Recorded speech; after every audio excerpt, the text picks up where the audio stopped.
오늘 읽은 우리 본문의 앞부분에는 예수님께서 변화산에서 변화된 그런 모습을 기록하고 있습니다. 예수님께서 왜 변화산으로 올라가셨죠? 제자들 3명과 올라가셨는데 기도하기 위해서 올라가셨습니다. 그곳에서 얼굴이 해같이 빛나고 옷은 눈부시게 휘어졌다, 이렇게 이야기하고 있죠. 근데 예수님께서 혼자가 아니라 가만히 보니까 모세와 엘리야와 함께 대화를 하고 계셨습니다. 함께 산에 올랐던 제자들이 그 모습에 충격을 받고 베드로가 그 침묵을 깨고 이렇게 말합니다. 주여, 여기가 좋사오니 초막 셋을 짓고 여기서 머물고 싶습니다. 이렇게 이야기를 합니다.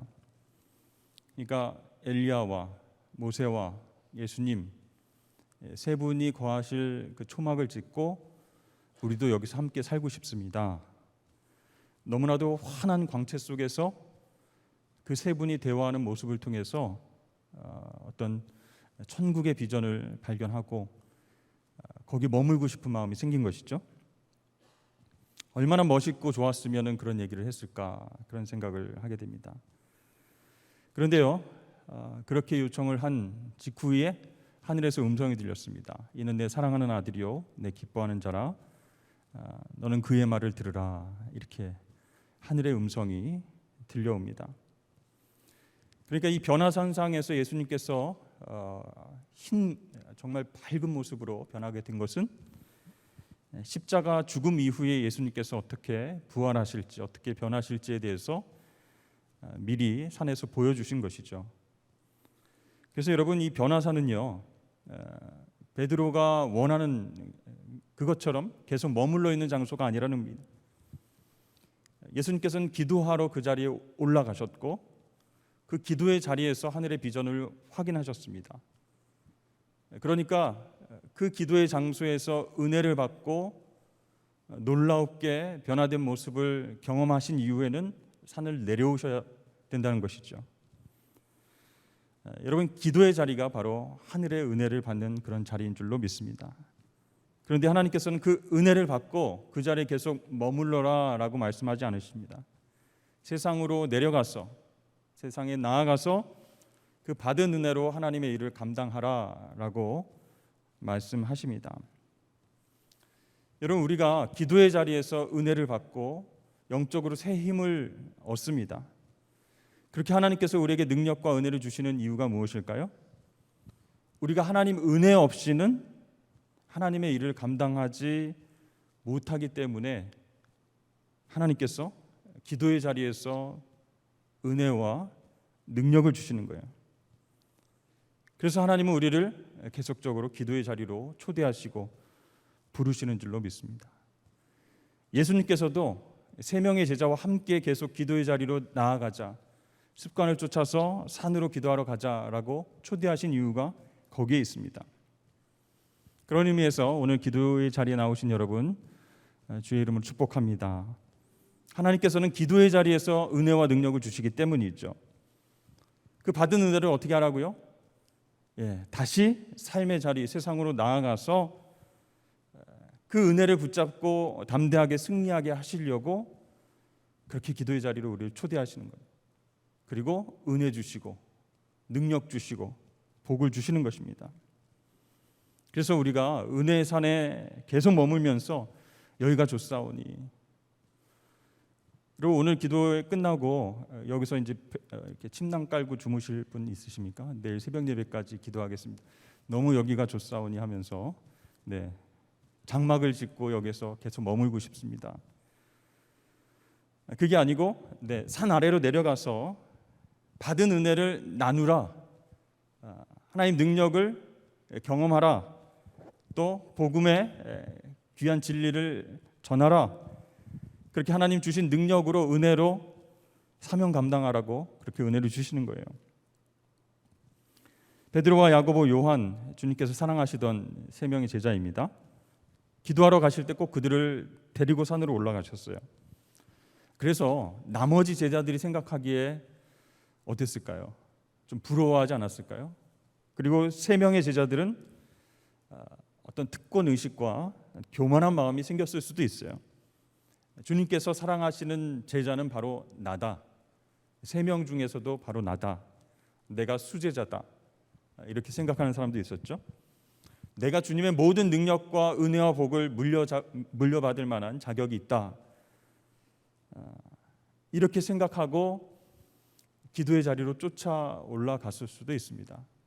그러니까 주님은 십자가를 앞두고 계속 기도의 자리에서 하나님과 대화하면서 하늘의 비전을 바라보시면서 위로받으시면서 그렇게 십자가를 준비하고 계셨는데 따라 올라간 3명의 제자들은 계속 졸고 있습니다. 자고 있습니다. 계속 주님께서 깨우시고 기도하라 깨우시고 돌아가시고 그래도 계속 자고 있어요. 여러분, 우리가 기도의 자리에 나오는 건 참 중요한데요. 그 자리에서 욕심과 교만이 넘치는 마음으로 하나님 은혜를 받아야지, 내가 그 능력 받아야지, 내 걸 채우기 위해서 뭘 성취하기 위해서 하나님 나에게 주실 거야 라는 마음으로 그 자리에 있다면 하나님의 진실된 은혜가 임할 수 없다라는 겁니다. 여러분, 향수 쓰십니까? 향수가 상하는 경우가 있습니다. 그러면요, 냄새가 더 고약해집니다. 그렇기 때문에 하나님의 은혜, 하나님의 놀라운 축복, 이것이 나에게만 머물렀으면 좋겠다. 내가 그 능력을 가지고 성공하는 삶을 살아야 되겠다. 이렇게 계속 가지고 있으려고 하면 안 된다는 거예요. 네, 향수가 상해서 고약한 냄새가 나듯이 그 욕심과 교만에 의해서 하나님의 은혜가 변질될 수 있다는 거예요. 그래서 하나님의 은혜를 내가 독차지하고 싶다. 소수만, 우리 가족들만, 우리 공동체만 누리고 싶다. 다른 사람들 들어오면 안 된다. 이러한 마음들, 그런 마음들이 있으면 하나님께서 어떻게 하실까요? 오히려 흩으시는 거예요. 모이지 못하게 하는 거예요. 나누시는 거예요. 사랑하는 여러분, 기도의 자리에서 하나님의 은혜를 사모하는 것 중요합니다만 그 하나님의 은혜가 은혜될 수 있도록 여러분 마음을 겸손하게 하실 수 있기를 축복합니다. 나를 정말 푹 적신 그 은혜가 나보다 힘들고 어려운 이웃들에게 흘러나가기를 하나님이 원하시는 거예요. 그리고 하나님 주신 능력이 나를 위해서 쓰여지는 것보다는 정말 하나님의 귀한 사명을 감당하는 데 쓰여지기를 하나님이 원하시는 거예요. 그래서 변화산에서 내려가라 이렇게 말씀하시는 거죠. 자, 그 놀라운 변화산에서 내려와 보니까 밑에서는요 한바탕 소동이 일어나고 있었어요.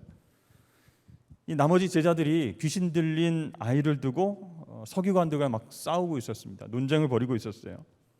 사람들이 예수의 제자인 줄 알고 알아보고 이 아이 귀신 좀 쫓아달라라고 얘기를 했는데 이제 귀신이 안 나가는 거예요. 네, 정말 예수님께서 말씀으로 막 이렇게 쫓으시고 회복시키시고 치유하셨는데 그 예수의 제자라고 하는 사람들이 아무리 해도 안 나가는 거예요. 그러니까 옆에서 지켜보던 사람들이 그럴 능력도 없으면서 사람들을 지금 속인 것 아니냐 하면서 언쟁이 붙은 거예요. 시비가 붙은 거예요. 예수님과 3명의 제자가 이제 내려와서 무슨 일인가 자초지정을 살펴봤더니 무리들이 쭉 설명해 주는 겁니다. 당신의 제자들이 귀신을 쫓지 못하고 있습니다. 그때 예수님이 어떻게 말씀하십니까? 믿음이 없는 세대여, 내가 얼마나 너희와 함께 있으며 얼마나 너희에게 참으리요. 그리고 아이를 데려오게 하셨습니다. 귀신 들린 아이가 예수님 보자마자 막 경련을 일으키면서 막 떼굴떼굴 구릅니다. 그 모습을 보고 이 아이가 지금 회복되는 것인가 아니면 더 아프게 되는 것인가 불안하잖아요. 그 아이의 아버지가 걱정되어서 예수님께 나와서 얘기합니다. 선생님, 귀신이 지금 우리 아이를 죽이려고 불에도 던지고 물에도 던졌습니다. 무엇을 하실 수 있거든 우리를 불쌍히 여기사 도와주시옵소서. 그렇게 그 아이의 아버지가 걱정돼서 예수님께 말하는 거예요.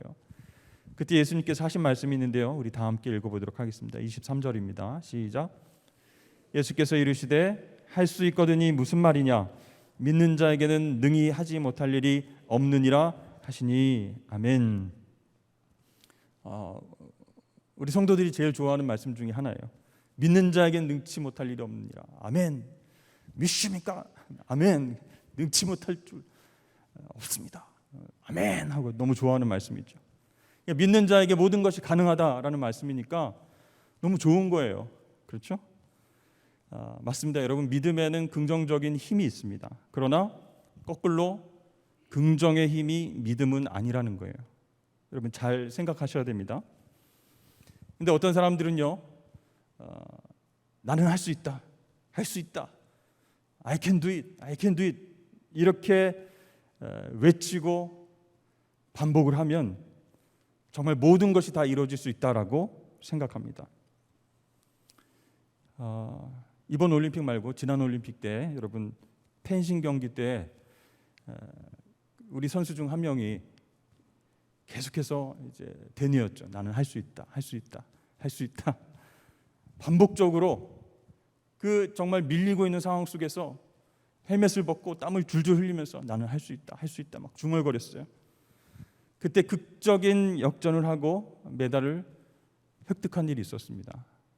그것을 보고 그 선수가 크리스찬이냐 아니냐 정말 할 수 있다라고 믿음을 가지고 승리한 것 아니냐 막 사람들이 계속 조명을 했었습니다. 근데 여러분, 예수님께서 말씀하시는 믿음은요, 이런 긍정의 힘이 아니라는 거예요. 그러니까 할 수 있다, I can do it 하는 그것은 믿음이 아니라 긍정의 힘이라는 거예요. 그러니까 자기 안에 있는 어떤 내면의 가능성을 끌어올리는 내적인 힘이라는 거예요. 근데 그게 믿음이 아니라는 거죠. 그럼에도 불구하고 우리는 속을 때가 많이 있습니다.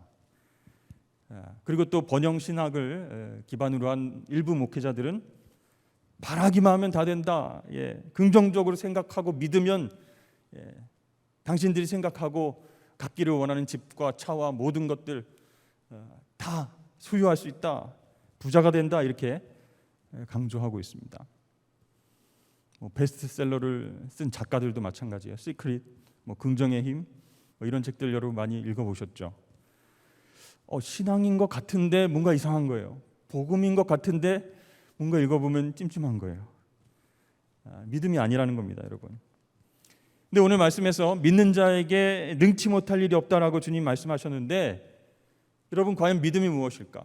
그 믿는 그 믿음의 대상이 누구인가가 중요해요. 내 자신의 그죠? 긍정적인 힘을 막 끌어올려 가지고 할 수 있다, 할 수 있다. 그래서 그 믿음의 대상이 내 자신이 아니라 바로 하나님이라는 사실. 믿음의 대상이 하나님이다. 그러면 귀신 들린 아이의 아버지가 무엇을 하실 수 있거든 이렇게 예수님께 말한 이유가 무엇일까요? 예수님을 하나님으로 생각하지 않았기 때문에, 사람으로 봤기 때문입니다. 그러니까 여러분, 사람은 할 수 있는 일과 할 수 없는 일이 있죠. 그러나 하나님께서는 능치 못할 일이 없으십니다. 예수님을 하나님으로 여겼다면, 신앙 고백했다면 그렇게 물어보진 않았겠죠. 하나님께서 일하신다라고 하는 그 믿음이 있다면 모든 일에 대해서 의심하지 않고 긍정적으로 반응하고 생각할 것입니다. 그러나 무엇을 하실 수 있거든 우리 아이를 불쌍히 여기시고 고쳐주옵소서, 그렇게 얘기하는 거예요. 그러니까 당신이 하나님은 아니지만은 그 내면에 있는 모든 힘들을 총동원해서 우리를 불쌍히 여기고 그 능력을 끌어와서 모든 것이 가능하다고 믿으면 변화가 있지 않을까요? 이렇게 이야기하는 것입니다. 사랑하는 여러분, 중요한 것이 있습니다. 하나님께서 내 안의 주인으로 일하심을 믿는다면 하나님은 나를 통해서 무슨 일이든지 하실 수 있으심을 여러분 믿으실 수 있기를 바랍니다. 이것이 예수님께서 말씀하신 믿음이에요. 제자들에게 믿음이 없는 세대요 라고 꾸중하시는 것도, 이 제자들이 예수님께서 제자 3명과 함께 변화산으로 올라가셔서 없는 상황에서 자신의 힘으로 할 수 있겠다라는 마음, 그 마음이 있었던 거예요. 그러면서 귀신 들린 아이를 되어 있기 때문에 예수님께서는 믿음이 없는 세대요 그랬습니다. 믿음의 대상이 하나님인 줄 알지 못하고 자기 자신의 어떤 능력을 믿고 있구나, 어떻게 노력해보면 영적인 기적과 같은 일들이 일어날 수 있겠구나라고 잘못 알고 있는 거예요. 여러분, 하나님이 하시는 일은요, 우리가 기도의 자리에 있을 때에 볼 수 있습니다. 기도를 통해서만 진짜 믿음을 경험할 수 있기 때문이에요.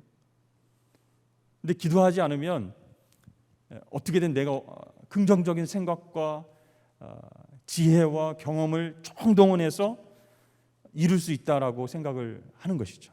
그러나 기도의 자리에 가면요, 내 자아가 죽는 거예요. 내가 어떻게든 해볼 수 있다, I can do it 하는 그런 마음들이 다 제하여지고 하나님이 나의 주인이시지, 하나님 앞에 온전히 맡기는 믿음이 생긴다는 거예요.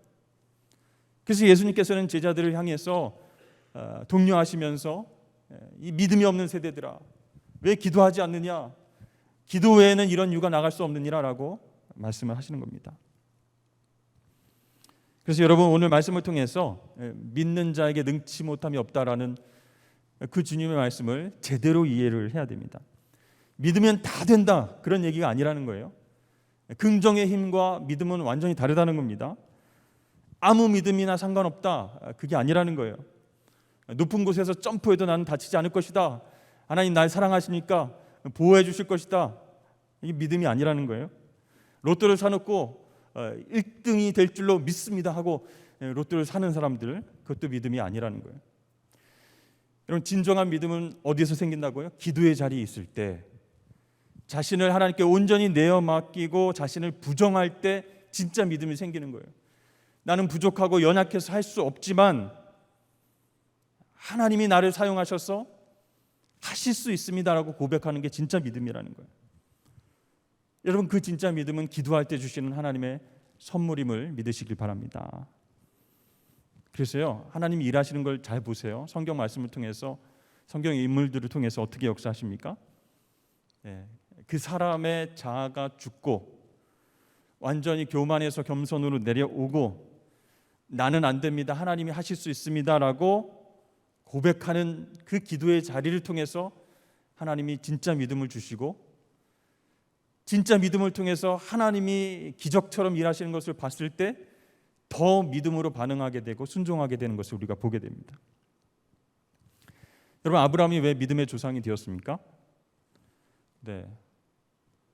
자기 집과 고향과 친척을 다 내버려 두고 하나님이 명령하시는 대로 왜 떠났습니까? 나의 의견과 경험이 있죠. 여기 비옥한 땅이고 아브라함의 아버지는 우상을 잘 조각해서 만들어 파는 그런 상인이었습니다.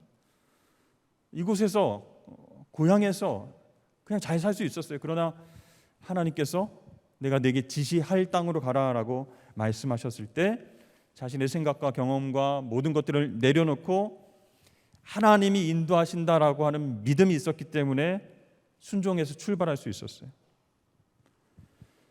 여러분, 선교사님들 굉장히 지금 힘들고 어려운 상황이죠.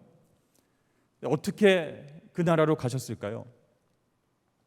한 분 한 분 다 인터뷰를 해보지 않았지만 어떻게 가셨을까? 어떻게 못 살고 한국보다 정말 어렵고 불편하고 언어도 그렇고 문화도 그렇고 우리 자녀들 교육도 걱정되고 어떻게 그 힘든 나라를 향해서 떠나갈 수 있었을까?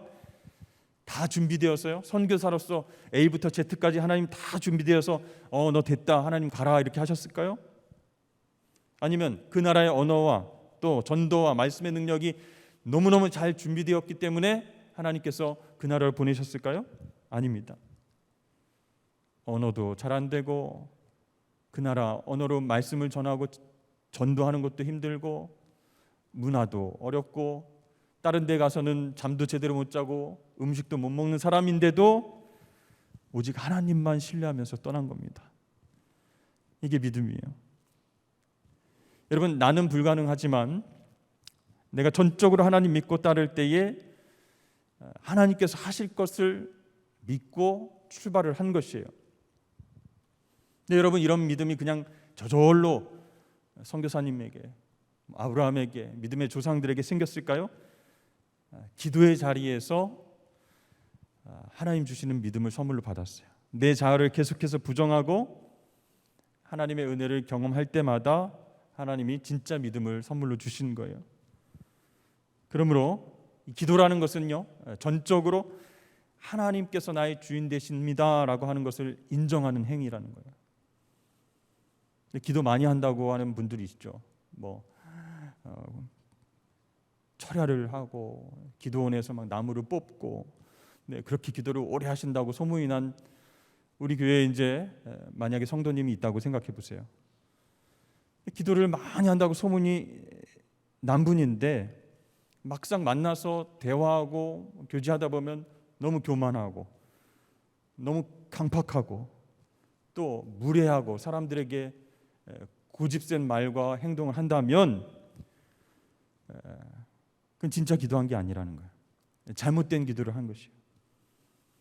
물론 우리가 하나님 앞에 매달리고 기도해서 병이 낫고 불가능한 문제가 해결된 그런 사람들의 간증도 많이 있습니다. 그러나 그러한 간증을 듣고 일반화해서는 안 된다는 거예요. 무조건 믿고 기도하면 다 내 뜻대로 된다라고 생각하면 그게 진짜 믿음이 아니라는 거고, 그런 식으로 우리가 복받기를 원해서 기도의 자리에 갔는데 기도 응답이 안 됐다 그러면 더 실망하고 더 하나님을 원망하고 신앙의 자리를 떠날 수 있다는 것이죠. 여러분, 우리가 기도하는 대상인 하나님은 어떤 분이신가? 당신의 자녀에게 좋은 것을 주기를 원하시는 아버지세요. 그러니까 우리 기준이 아니라, 자녀 기준이 아니라 아버지 기준에서 필요한 것을 주시는 분이세요. 그래서 무조건 달라고 떼쓰는 것은 영적으로 성숙한 기도가 아니라는 것이죠. 좀 오래된 뉴스지만 어느 재벌의 아들이 술집에서 시비가 붙었어요. 종업원과 싸우고 막 때리고, 그래가지고 이제 큰 뉴스가 됐습니다. 근데 그 소식을 듣고 그 아들의 아버지, 그러니까 재벌 회장이죠. 회장님이 사람들을 탁 데리고 와가지고 그곳에 가서 자기 아들을 건드리는 사람을 폭행했다. 그런 뉴스가 생각이 났습니다. 혹시 여러분 하나님도 여러분에게 그런 아버지가 됐으면 하는 마음으로 기도하진 않으시죠? 하나님, 제 좀 손 좀 봐줘야 되겠네요. 하나님 좀 어떻게 원수 좀 갚아주셔야 되겠는데요. 여러분, 철부지 아들을, 그렇죠? 정말 인간 만들려면 그렇게 그 요구에 들어주면 안 된다는 거예요. 우리 기준이 아니라, 자녀 기준이 아니라 아버지 하나님의 기준에서 꼭 필요한 것, 우리가 영적으로 성숙하기 위해서 필요한 것을 주시는 분이세요. 그래서 우리가 욕심으로, 교만으로 이것 주세요, 저것 주세요 그렇게 떼쓰며 기도할 수 없다는 겁니다. 분명한 것, 하나님은 사랑하는 자녀들을 위해서 좋은 것을 주시길 원하신다는 거예요. 그것을 믿고 기도의 자리에서 인내하는 것도 훈련입니다. 그러면 하나님 진짜 나의 주인 되시는구나, 나의 아버지 되시는구나, 그것을 깨닫고 진짜 믿음을 소유하게 될 줄로 믿습니다. 우리 귀신 들린 아이의 아비가 이렇게 오늘 소리칩니다. 24절에 곧 그 아이의 아버지가 소리를 질러 이르되 내가 믿나이다, 나의 믿음 없는 것을 도와주소서 하더라. 굉장히 솔직한 기도죠. 내가 믿음이 없습니다, 도와주십시오. 이렇게 정말 정직하게 얘기하는 거예요. 정직하지 않은 아비라면 믿죠, 잘 믿죠, 믿고 말고 믿으니까 제가 이렇게 찾아온 것 아니겠습니까? 이렇게 말했을 것입니다. 근데 여러분, 이 귀신 들린 아이의 아비의 기도는 어떻게 보면 모순 같아요. 그죠? 하실 수 있거든 이렇게 얘기를 했다가 믿음이 없습니다, 저를 좀 도와주십시오, 불쌍히 여겨주십시오, 이렇게 얘기를 왔다 갔다 합니다. 그러니까 믿는데 못 믿는 것, 즉 불신을 도와달라는 거예요. 예수님을 믿긴 믿는데 내가 불신을 가진 것을 도와주십시오라고 얘기하는 거예요. 이거 모순된 이야기 같아요. 이것이 우리가 기도할 때에 하나님께서 보시는 어떤 영적 상태와 비슷하지 않은가 그런 생각이 듭니다. 믿기는 믿지만 믿지 않는 마음이 있다. 여러분 무슨 얘기인지 아시겠어요? 하나님을 믿기는 믿고 예배는 드리고 하나님 나에게 좋은 것을 주실 줄 알지만 실질적으로 믿지 않는 마음이 있다는 거예요. 불신이 있다는 거예요. 그러니까 기도는 해놓고 여전히 의심하고 불안해합니다. 그래서 차선책으로 내가 이 정도는 해줘야 보험 드는 게 아닌가. 하나님이 끝까지 완전하게 응답 안 해주실 것 같으니까 그런 불신의 마음에서 보험을 드는 거예요. 기도는 열심히 해놓고 기대는 안 합니다. 여러분 이스라엘 백성들이 망한 이유가 무엇이겠습니까? 하나님을 믿기는 믿는데 믿지 않는 그 마음 때문에 우상을 섬기는 거예요. 보험을 드는 거예요. 하나님 안 들어주실 수 있으니까 우상에게도 한번 절해보자. 그러니까 하나님을 온전히 신뢰하고 믿지 못하니까 불안해하고 우상을 같이 섬긴 거예요. 그래서 딱 판단해서 이거는 믿을 만한 것이다 생각되면 믿고 이렇게 하시겠어? 이렇게까지 뭐 기적을 베푸시겠어? 믿기지 않는 것은 믿지 않았어요. 결과적으로 어떻게 됐습니까? 이스라엘이 망했습니다. 하나님이 심판을 하셨고 돌아오게 하셨고 계속 기회를 주셨지만 망했습니다. 오늘날 우리도 이스라엘 백성들처럼 신앙생활하고 있지 않은가 생각해 봅니다. 하나님을 신뢰할 만한 부분에서는 하나님께 막 붙잡고 열심히 기도하고 돈을 신뢰할 부분은 따로 있다 생각하고 만몬에게 나아가서 기도합니다. 우리 자녀들을 위해서 많이 기도하시죠? 이제 홍기가 차서 배우자를 위해서 기도를 하고 있는데 만나는 사람이 있다고 그러는 거예요. 그래서 궁금하다. 결혼해도 될까? 여러 가지 이제 생각을 하다가 자녀를 위해서 배우자를 위해서 열심히 기도했는데 하나님이 응답으로 준 것 같지는 않은 것 같아. 그래서 이 사귀는 사람이 우리 자녀들이 사귀는 사람이 배우자가 될 수 있을지 없을지 점집을 찾아가는 거예요. 하나님으로 만족합니다. 기도하면서 어디에 투자할지를 몰라서 어디에 투자해야 이익이 단기적으로 확 이렇게 뜰까 고민하면서 투자 고수에게 이제 상담을 하는 거죠. 우리가 하나님을 믿고 교회 나와서 열심히 예배하고 기도도 드리는데 그 마음속에는 하나님보다 더 의지하는 우상이 있을 수 있어요. 그래서 이게 진짜 믿음인가 여러분 점검해 봐야 됩니다. 오늘 귀신 들린 아이의 아비처럼 우리도 솔직하게 기도해야 됩니다. 그만한 믿음이 없습니다. 주님, 나의 불신을 도와주십시오. 진짜 믿음을 갖게 해주십시오. 믿기는 믿고 있지만 진짜 믿을 수 없는 저의 연약한 모습, 저의 연약한 신앙을 고쳐주십시오. 이렇게 솔직하게 기도해야 될 것 같아요. 안 그런 척하면서 다 믿습니다. 하나님 다 알아서 하시죠. 이러면서 뒤로는 다 알아보고 뒤로는 보험 들어놓고 전보로 다니고 이렇게. 정말 우리가 믿는 대상은 누구입니까? 하나님입니까? 아니면 자기 자신입니까? 아니면 어디 투자해 놓은 것입니까?